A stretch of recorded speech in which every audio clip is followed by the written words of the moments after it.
Chicken sandwich বাচ্চাদের জন্য খুবই মজা লাগে। বাচ্চারা খুবই চেটেপুটে খায়, টিফিনেও দিয়ে দিতে পারেন বাচ্চাদেরকে। খুব ইজিভাবে আপনাদের জন্য চিকেন স্যান্ডউইচের রেসিপি নিয়ে এসেছি। আমি দেখছেন চিকেনের বুকের মাংসের আমি নিয়েছি এবং ওই বুকের মাংসটা আমি একটু লবণ দিয়ে পানিতে একটু ভাপে সিদ্ধ দিয়ে নিয়েছি।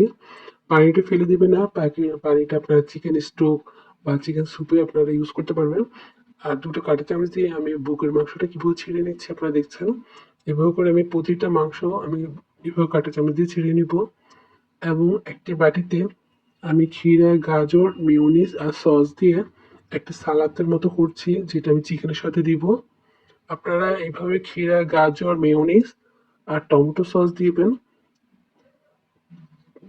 চিকেনের সাথে মিক্সার করার জন্য, যেহেতু পাউরুটির স্যান্ডউইচ বানানোর জন্য খুবই ইজিভাবে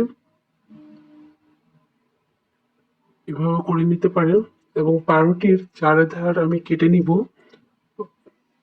পাউরুটির চারিধারে পাতলা করে আমি কেটে নিয়ে ওখানে আমি মিক্সারগুলো দিয়ে দিব। এখানে আমি চিকেন আর সালাডটা আমি ভালো করে মেখে নিচ্ছি কাঁটা চামচের মাধ্যমে।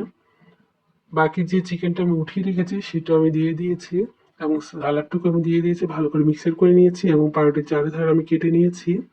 কেটে নিয়ে এখন আমি ত্রিভুজ আকারে কেটে নিয়ে আমি স্যান্ডউইচের মতো করে কেটে নিচ্ছি, এবার ত্রিভুজ আকারে কেটে নিচ্ছি। কেটে নিয়ে এবার আমি এখানে যে পুরটা বানিয়েছি স্যান্ডউইচের সেটা দিয়ে দিচ্ছি, দিয়ে দিয়ে আমি একটার সাথে আরেকটা আটকিয়ে দিচ্ছি।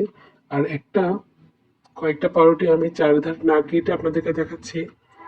যেটা আপনাদের পছন্দ হয় ওইভাবে আপনারা পরিবেশন করতে পারেন, বাচ্চাদেরকে দিতে পারেন বা অতিথি আপ্যায়ন করতে পারেন বা মেহমান আসলে দিতে পারেন। ভালো লাগলে আমাকে লাইক, কমেন্ট এবং শেয়ার এবং সাবস্ক্রাইব করে আমার পাশে থাকবেন।